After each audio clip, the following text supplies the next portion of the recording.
প্রিয় দর্শক, আসসালামু আলাইকুম। ফেসবুক পেজ থেকে আমি সরাসরি একটু লাইভে এসেছি।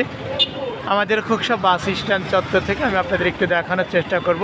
আপনারা জানেন যে পবিত্র ঈদুল আজহা উপলক্ষে ঢাকা থেকে যে সকল ভাইয়েরা পরিবার পরিজন নিয়ে ঈদ করতে গ্রামে এসেছিলেন, তারা কিন্তু ঠিক আবার তাদের যে কর্মস্থল সেই কর্মস্থলে ফিরে যাচ্ছেন। এমত অবস্থায় আমরা দেখেছি যে সারা দিন কিন্তু এভাবে পরিবহন থেকে শুরু করে লোকাল বাস, সিএনজি, অটো সমস্ত যানবাহনে তারা কিন্তু ঢাকার কর্মস্থলে আবার ছুটে চলেছেন। এছাড়া আমরা দেখেছি যে সকল ইজি বাইক রয়েছে সেটিতে পরিবার পরিজন নিয়ে তারা আত্মীয় স্বজনদের বাড়িতে ছুটাছুটি করছে এবং ঘোরাঘুরি করছে।